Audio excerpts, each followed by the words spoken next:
बिस्मिल्लाहिर्रहमानिर्रहीम अस्सलाम वालेकुम वरहमतुल्लाहि वबरकातुहू। प्यारे नाज़रीन, कैसे हैं आप सब लोग। उम्मीद करता हूँ कि अल्लाह पाक की रहमतों के ज़ेर साया खैर आफियत से होंगे।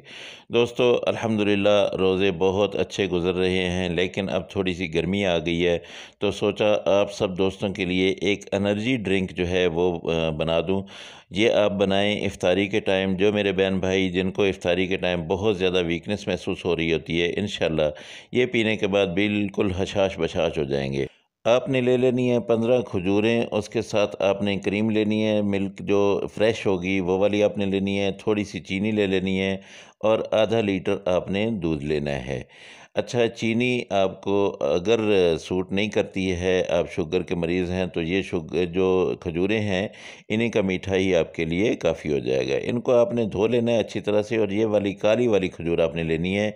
एक वो खुश्क सी आती है, उसके अंदर मिट्टी धूल होती है, वो आपने नहीं लेनी है। ये वाली जो बिल्कुल नरम सी खजूर आपको बाज़ार से मिलती है ना, ये लेनी है। और इसको आपने यूँ खोल के देखना है, इसके अंदर एक जाली सी होती है। अगर ये पुरानी खजूर हो तो ये इस जगह पे उसका एक झिल्ली सी आई होती है, वो आपने नहीं इस्तेमाल करनी है। ठीक है, आपने यूँ काटना है और इसको ऐसे आपने देखना है ये अंदर से।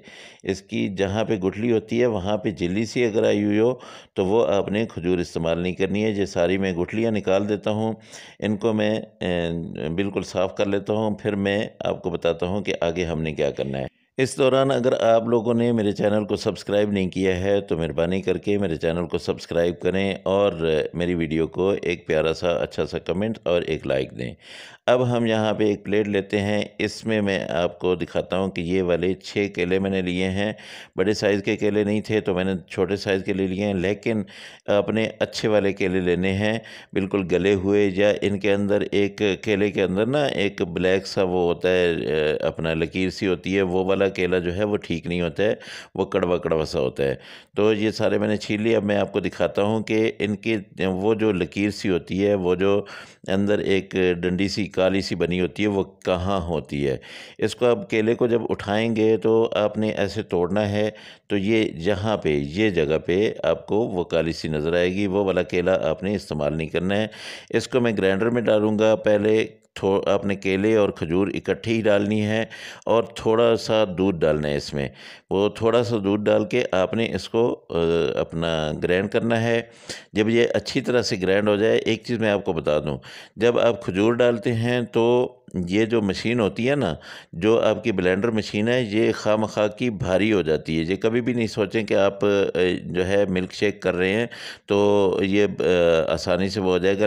क्योंकि ये इसका खजूर का जो होता है, ये जल्दी से वो क्या हो सके गूदा सा वो जल्दी से ख़त्म नहीं होता है।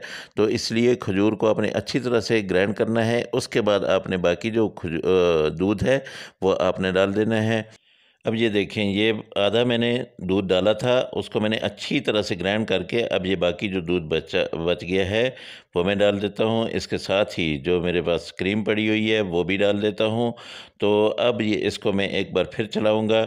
इसको 2 से 2 मिनट तक आप इसको चलाएँ। इंशाल्लाह बहुत ज़बरदस्त किस्म का ये एनर्जी ड्रिंक आप लोगों के लिए बिल्कुल रेडी होगा। मेरे जो दोस्त अहबाब, मेरी जो बहनें, जिनको शाम के टाइम पे जो इफ़्तारी का टाइम होता है उस वक़्त जाके बहुत ज़्यादा कमज़ोरी फ़ील होती है, इंशाल्लाह ये वाला जूस पी लेने से, ये वाला शेक पी लेने से उनकी जो कमज़ोरी है बिल्कुल ख़त्म हो जाएगी। तो माशाल्लाह अल्हम्दुलिल्लाह, ये देखिए कितना ज़बरदस्त किस्म का, दिखने में भी बहुत मज़ा करता है। और जब आप इसको इस्तेमाल करेंगे तो ये 1 या 2 दिन इस्तेमाल करेंगे तो आपके जो टाँगों में, जो पट्ठों में कमज़ोरी है, इंशाल्लाह वो ख़त्म हो जाएगी। इस मिल्क शेक में आपको ड्राई फ्रूट डालने की ज़रूरत ही नहीं है। अगर आप लोग इसमें ड्राई फ्रूट डालेंगे ये बहुत हैवी हो जाएगा। आपने बिल्कुल सिंपल इसको बनाना है खजूर और केले के साथ। इसमें अगर बादाम वगैरह आप डालेंगे तो फिर आपके लिए ये बहुत हैवी हो जाएगा।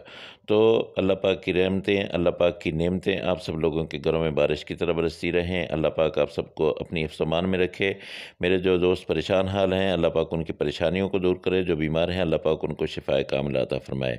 अगली रेसिपी में फिर मुलाकात होगी। अल्लाह हाफ़िज़। अस्सलामु अलैकुम वरहमतुल्लाहि वबरकातुहू।